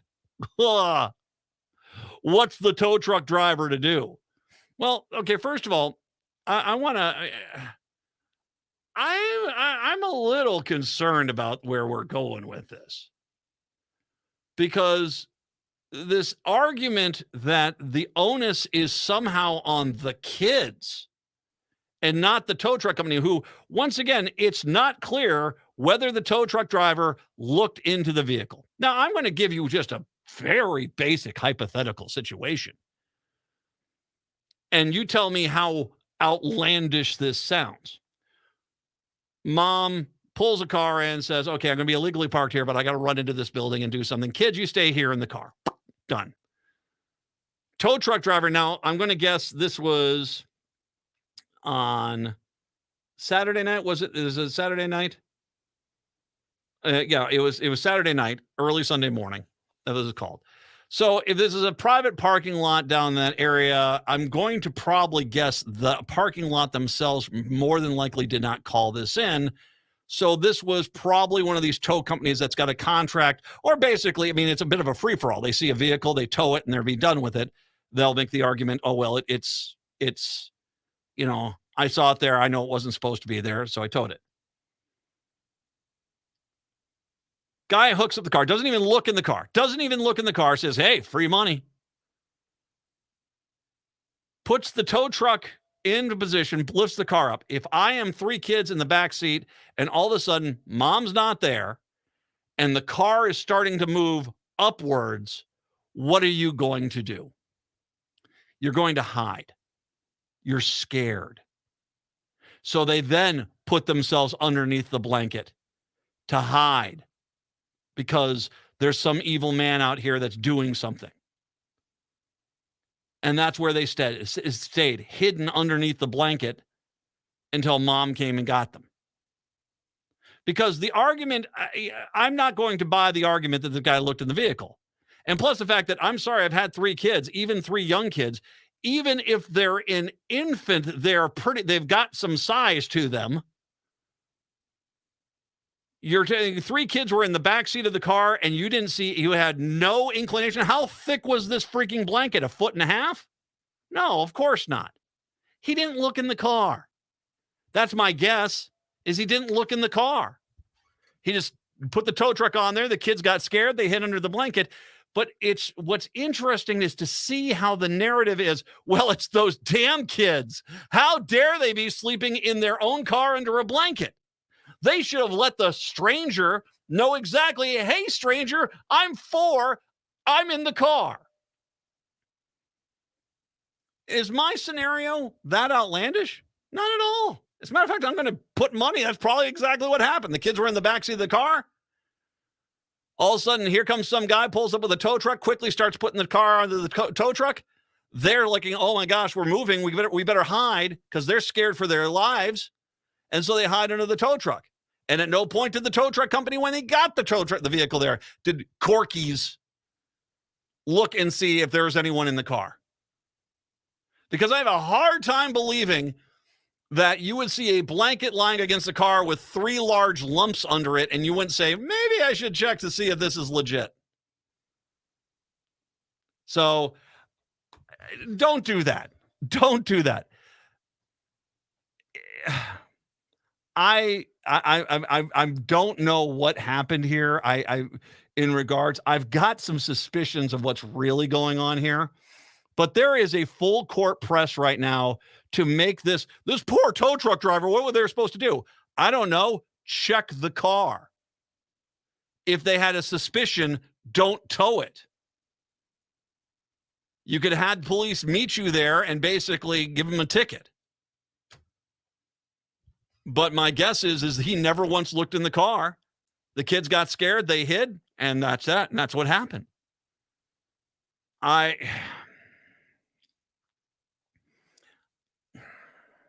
stop vilifying the kids. And hey, you want to criticize the mom for parking legally? Fine. But it's 10 o'clock at night on a Saturday night. How many of those spaces were being used anyway? And yeah, and I'm not, this is like I said, this is just, I'm not talking about why the car was there. I'm not talking about what was going on. Was it a quick trip into a building? Was the parent out doing something they shouldn't have been doing? I don't know. All I know is a tow truck is supposed to look into the vehicle to make sure there's no kids in there. And I don't get the impression that this guy looked in the vehicle. I'm glad the kids are okay. And the fact that the parents met the mom met the police there leads me to believe that this was not something nefarious, that this was a mistake, but the mistake was made by the tow truck driver, not the kids who are basically scared to death because the vehicle they were in was being taken. 952-946-6205, 952-946-6205. I hope the kids are okay. We'll take a break. Come on back. Greg Bakken joins us. We got to talk Loch Ness Monster. It's the Matt McNeil Show on AM 950. Turn to Auto Technical with your vehicle donation. We have families waiting for a car. You know, over 85% of unemployed are successful in finding and keeping a job if they have dependable transportation. A car plus a job equals a life changed. 612-919-5526. We have families waiting for a car. 919-5526 or autotech.org.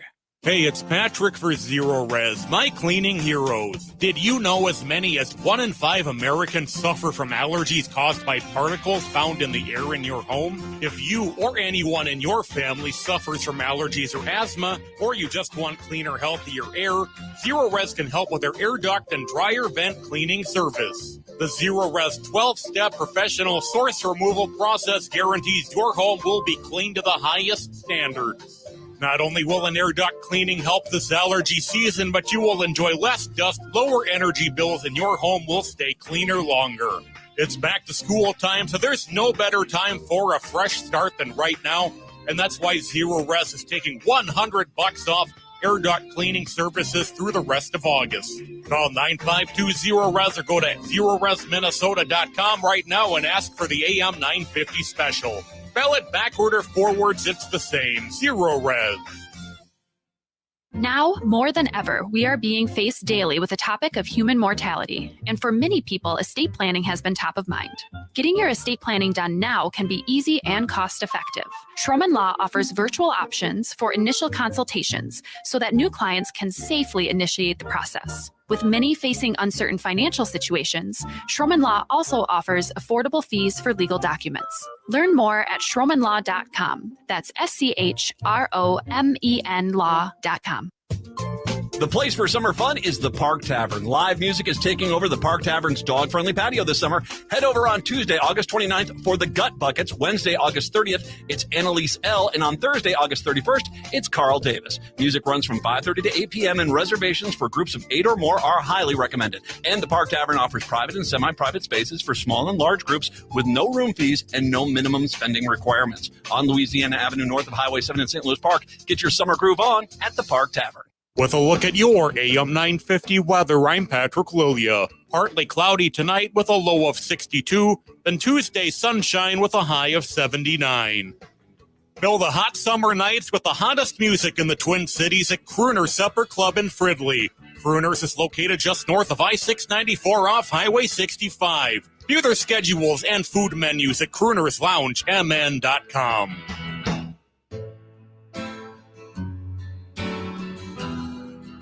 AM 950, the progressive voice of Minnesota, the Matt McNeil Show, 952-946-6205,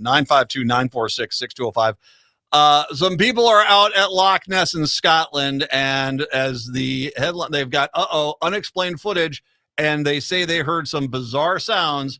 Well, if it's large lake monsters I want to talk about, there's only one guy I can think of bringing on in. Greg Bakken hosts Ghost Box Radio, 10 o'clock weeknights right here on AM 950. It's exceptional. I was listening to his show this weekend as well. Good stuff. He's kind enough to join us today to talk the Loch Ness Monster. Hi, Greg. Matt, how are you doing? I'm doing very well. How's the show going?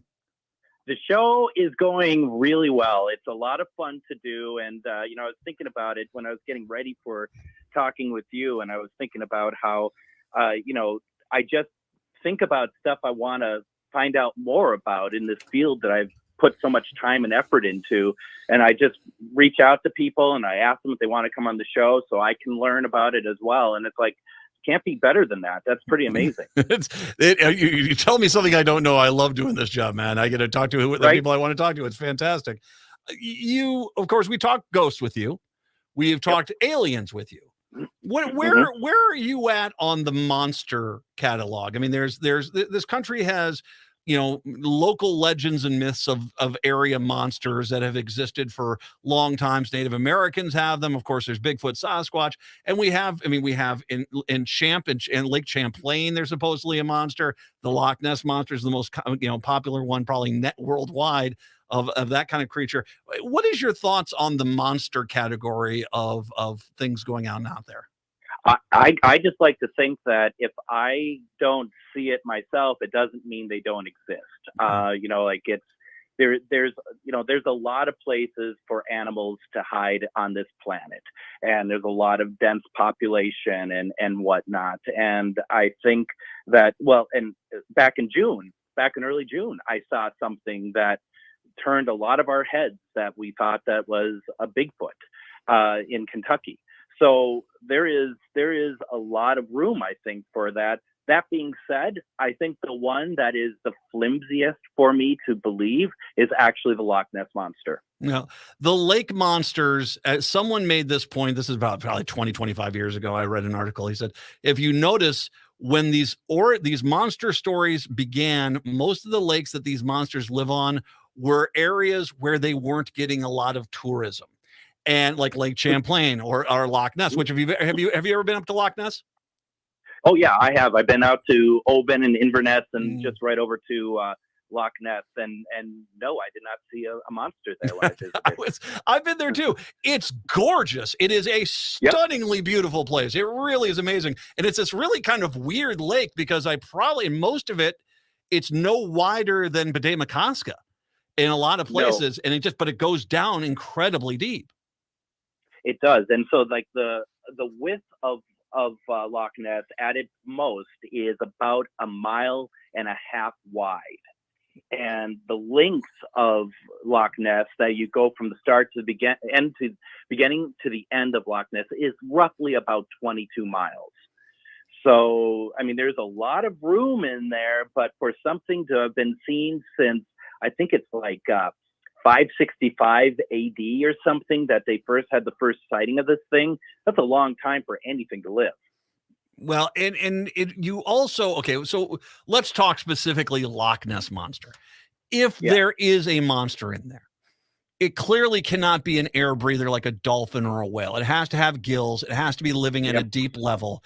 And it also has to have a substantial amount of food at very low depths, which is not something that lock has. I mean, that's one of the problems they've had with this is that, okay, for an animal of this size, it would need to be eating about this much food. And we're talking over generations and generations.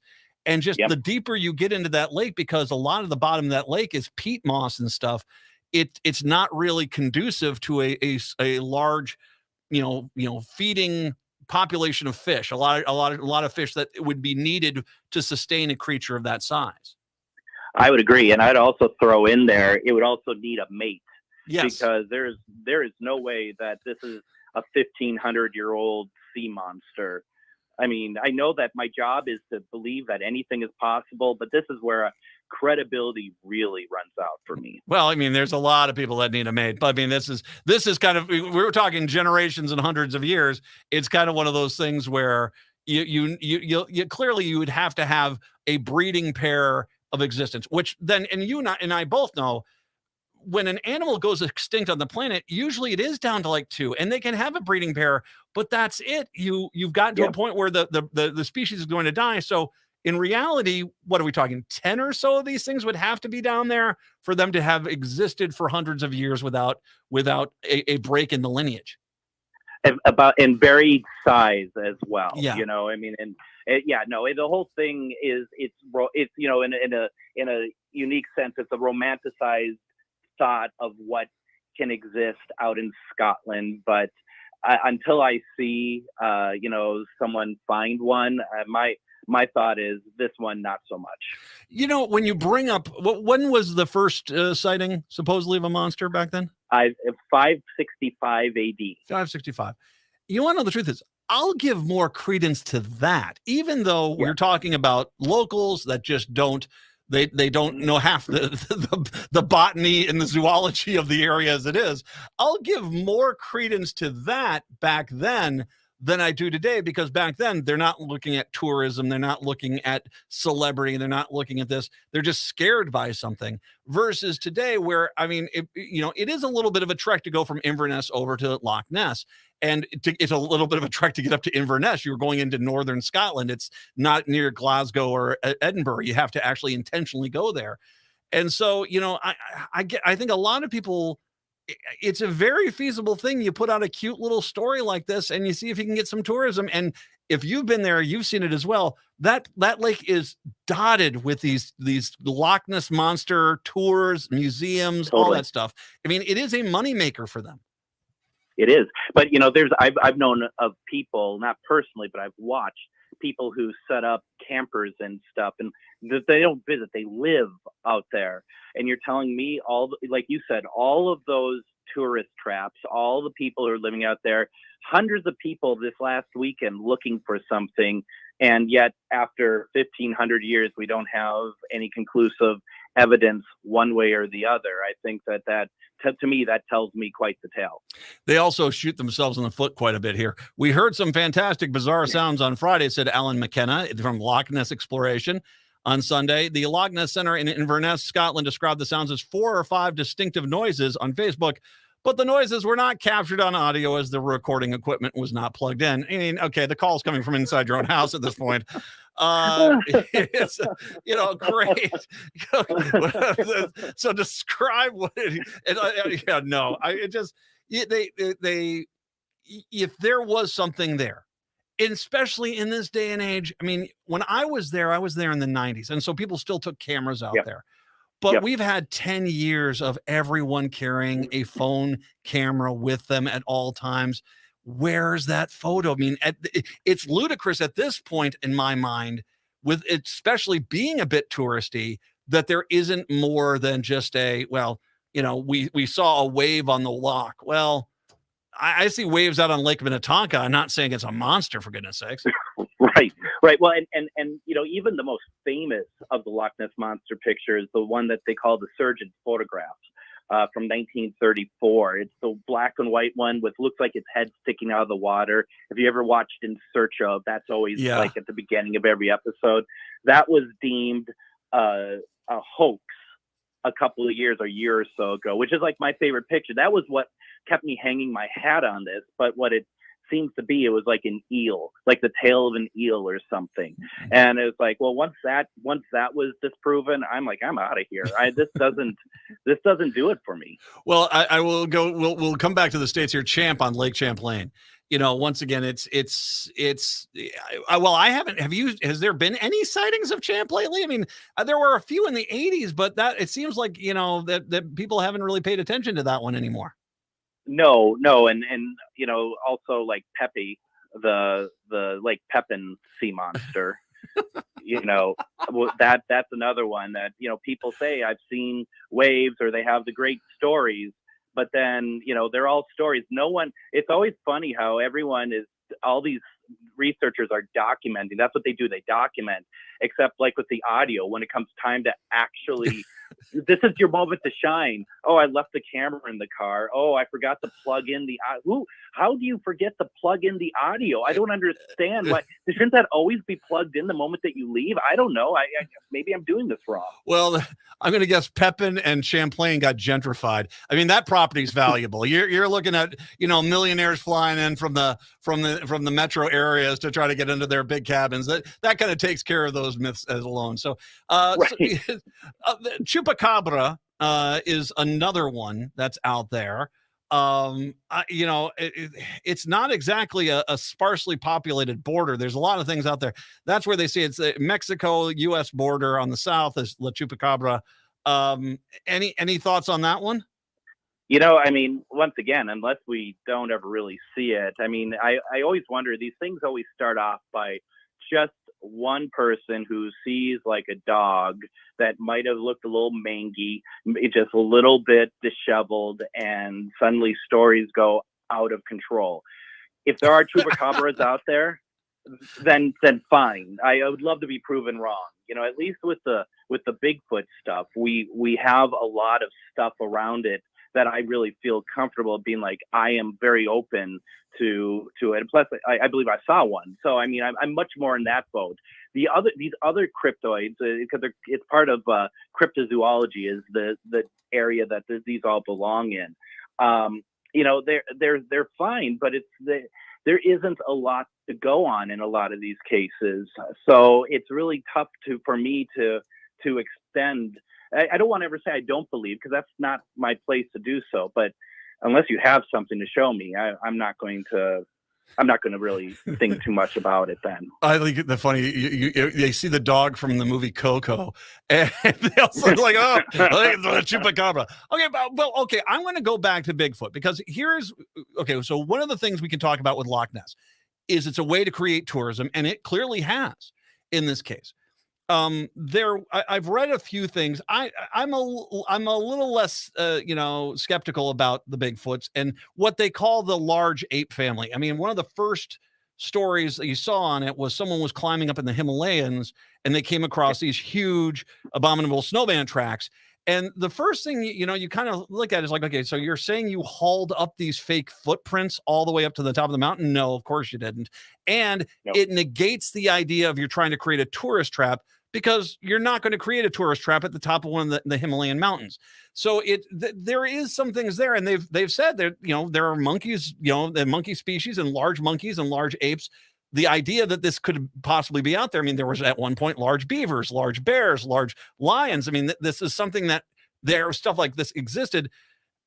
And the fact that there has been a lot of people that have said it, I'm not necessarily negating the idea of Sasquatch or the abominable snowman out in the Himalayas or anything like that.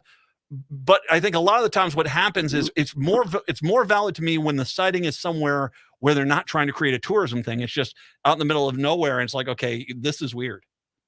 No, absolutely. And I think not to promote my own show or anything, but by all means, promote your own show. It's a great show.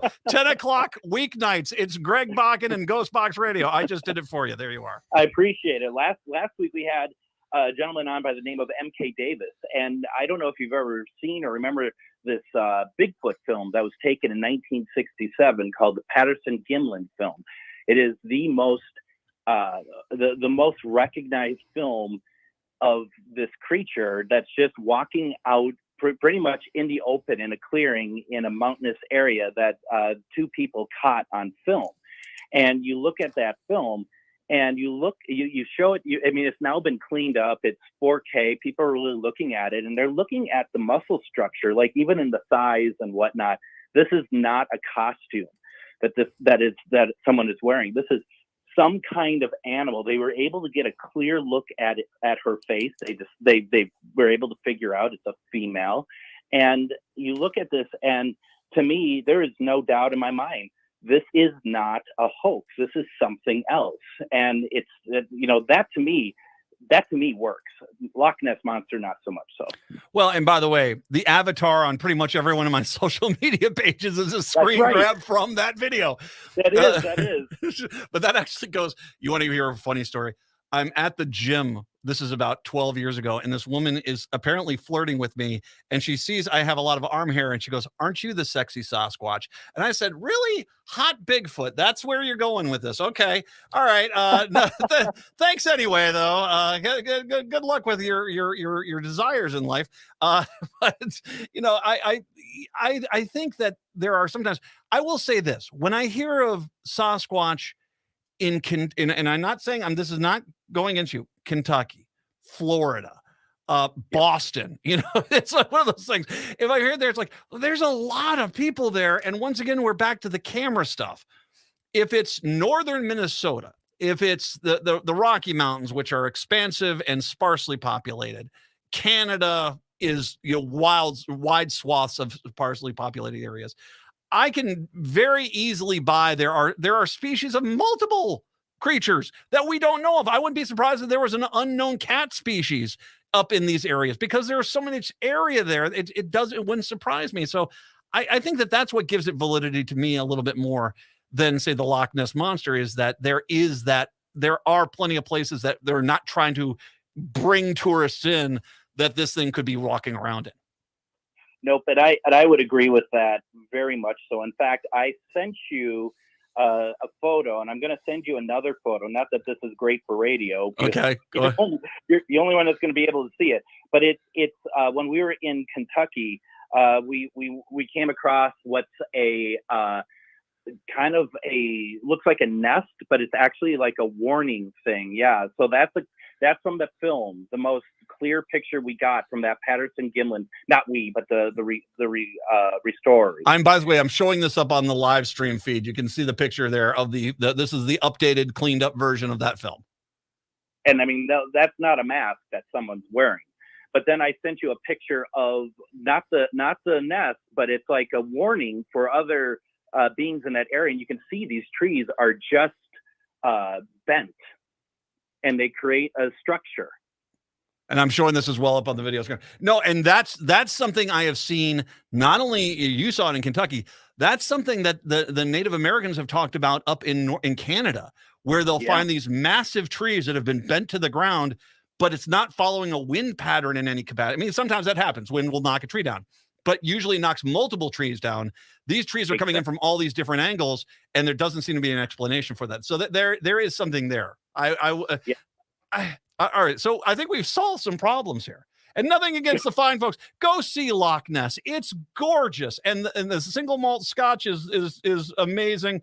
Avoid the haggis. But you'll have a good time. It's beautiful. But I think we've kind of, you forgot to plug in the audio, you say. Okay. All right. Yeah, maybe next time you'll remember it. I don't know. I mean, what do you have on your show coming up tonight? We have Joe Frankie. He is somebody who has investigated with Ed and Lorraine Warren. For those who don't know who those two are, the Conjuring films are based off of them.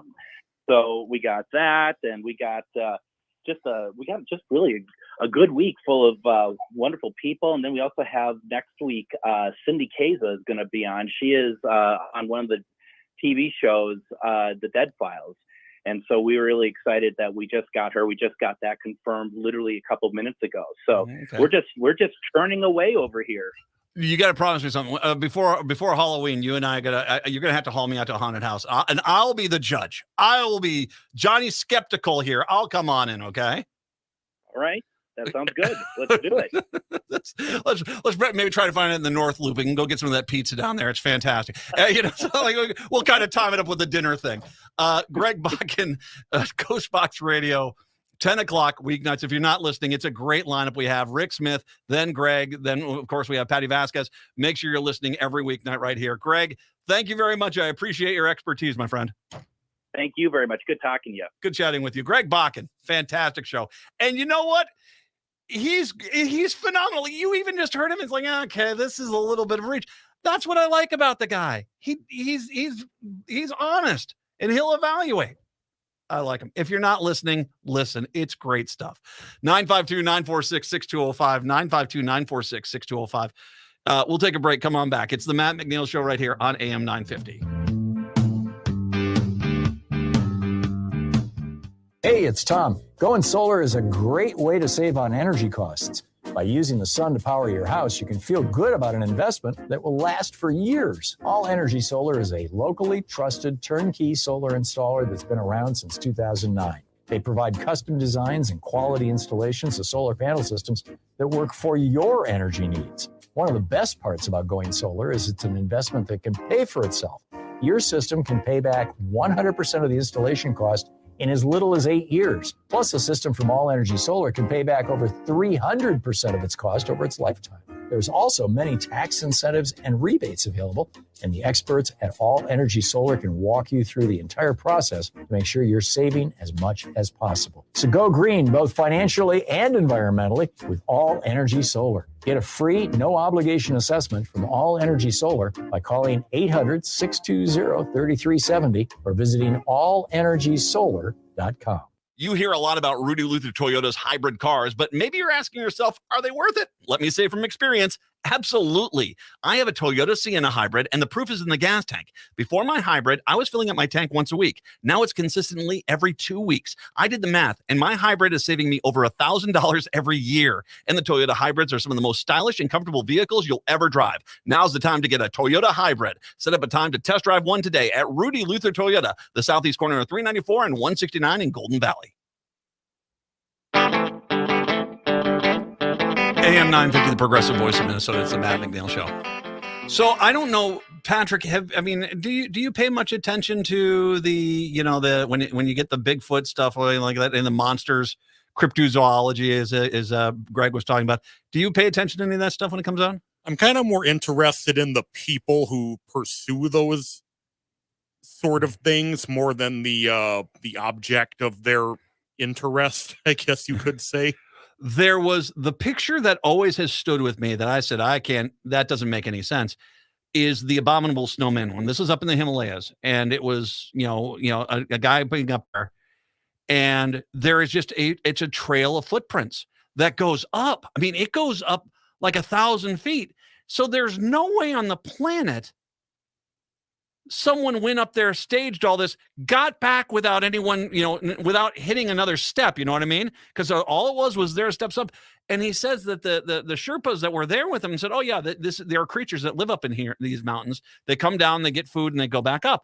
And that's what they do. And by the way, that's nothing different than there's a lot of creatures that do that, will kind of live part of their lives, was it the whales go down, they eat shark or squid down deep. That's what they do. They kind of dive down there.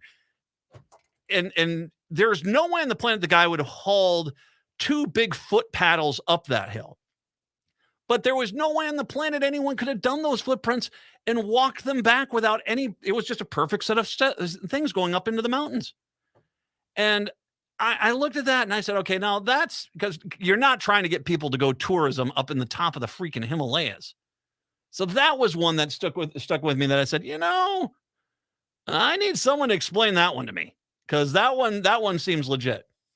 One argument that I've heard some people make that I have bought into pretty well is, with all the devices that we now have and imaging and that sort of stuff, and we've never actually just inadvertently caught any of these things, that kind of raises some questions. Well, well, they have some people that have caught some of that film.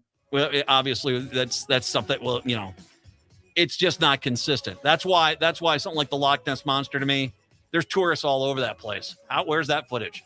But middle of northern Canada. I don't know. Bakken Show, 10 o'clock tonight. We are back tomorrow. Until then, see ya. Hi, I'm Kelly Kirk. I'm Chad Larson. And I'm Joe Kirk. Your hosts for Searching for Service. Tune in to Rotary's influential show and podcast.